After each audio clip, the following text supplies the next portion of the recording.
Welcome back to my channel. આજે આપણે બનાવશું કારેલાનું શાક. કારેલાનું શાક બનાવવા માટે અત્યારે મેં 250 ગ્રામ કારેલા લઈ તેની છાલ ઉતારી કાપા પાડી બી કાઢી લીધા છે. હવે કુકરમાં 1થી 1.5 ગ્લાસ પાણી લેશું.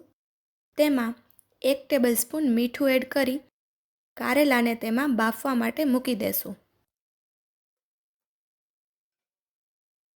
કુકરમાં 2 વિસલ થાય એટલે કારેલા બફાઈ ગયા હશે. તેને અલગ ડીશમાં કાઢી પાણીથી એકવાર વોશ કરી લેશું.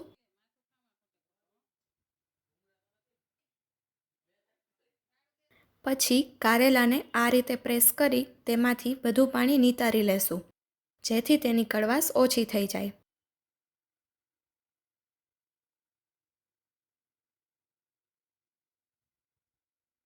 કારેલાને હવે થોડીવાર સાઈડમાં મૂકી દેશું. હવે એક મિક્સચર જાર લેશું. તેમાં 2 સમારેલા ટમેટાં, 1 નાનો સમારેલો આદુનો કટકો, 2 સમારેલી ડુંગળી અને 6 થી 7 લસણની કળી નાખી તેને પીસી લેશું. હવે આપણે કારેલા ભરવા માટેનો મસાલો બનાવી લેશું. તેના માટે એક વાસણમાં 1 ટેબલસ્પૂન ચણાનો લોટ લેશું. તેમાં 1 ટીસ્પૂન તેલ નાખશું. લોટને આપણે ધીમી આંચ પર શેકી લેશું. લોટનો કલર લાલાશ પડતો થાય ત્યાં સુધી તેને શેકશું. હવે લોટ શેકાઈ ગયો છે, તેને અલગ વાસણમાં કાઢી લેશું. તેમાં 1 ટેબલસ્પૂન લાલ મરચું, 1 ટેબલસ્પૂન ધાણા જીરું અને 1 ટીસ્પૂન મીઠું એડ કરશું. આપણે કારેલા બાફતી વખતે પણ મીઠું એડ કર્યું હતું, એટલે અત્યારે આપણે ઓછું મીઠું લેશું. ત્યારબાદ તેમાં 1 ટેબલસ્પૂન ખાંડ, 1 ટેબલસ્પૂન લસણની પેસ્ટ, સમારેલી કોથમીર અને 2 ટીસ્પૂન ગરમ મસાલો એડ કરશું. તેમાં 2 ટેબલસ્પૂન બનાવેલી ડુંગળી ટમેટાની પ્યુરી એડ કરશું. આ બધી વસ્તુને સરખી રીતે મિક્સ કરી લેશું.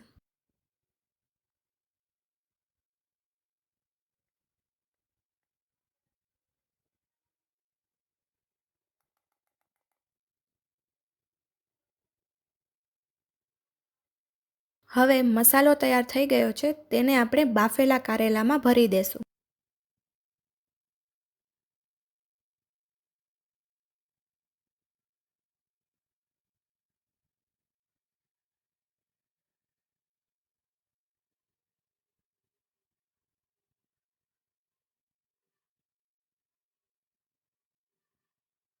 જે મસાલો વધે તેનો ઉપયોગ આપણે શાક બનાવવામાં કરશું.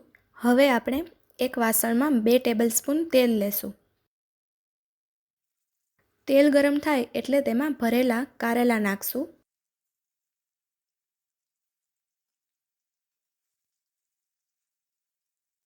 કારેલાને ધીમા તાપે બધી બાજુ 5 થી 7 મિનિટ માટે સાતળશું.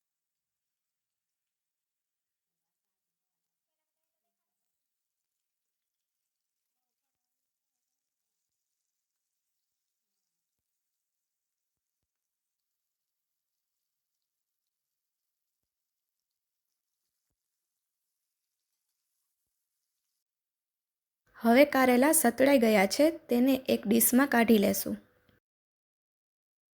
કારેલા થોડા ઠંડા પડે એટલે તેને આ રીતે કટ કરી લેશું.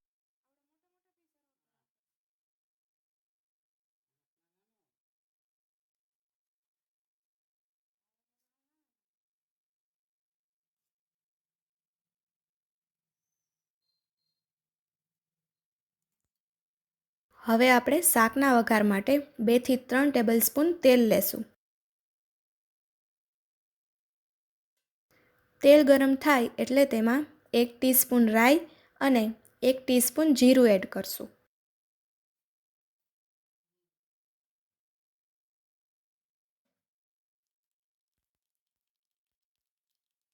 પછી તેમાં 1 ટીસ્પૂન હિંગ નાખી તેમાં બનાવેલી ડુંગળી ટમેટાની પ્યુરી એડ કરશું.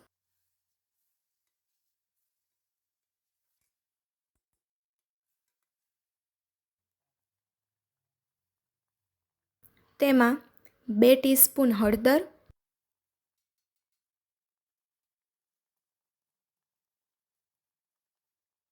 સ્વાદ અનુસાર મીઠું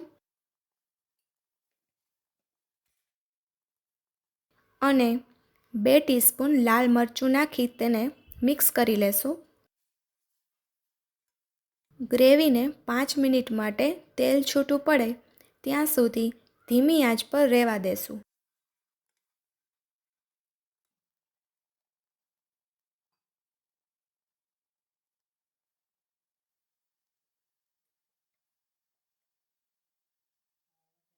હવે તેમાં કારેલા ભરતા વધેલો મસાલો એડ કરશું. તેને મિક્સ કરી લેશું.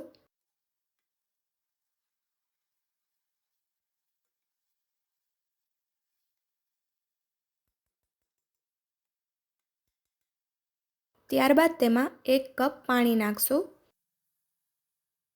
પાણી નાખી તેને 5 મિનિટ માટે મીડિયમ ફ્લેમ પર રહેવા દેશું.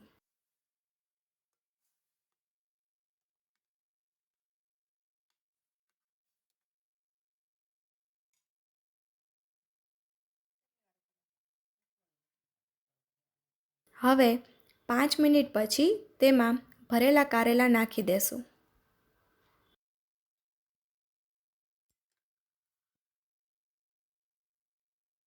તેને ઢાંકીને ધીમી આંચ પર 5 મિનિટ માટે રહેવા દેશું.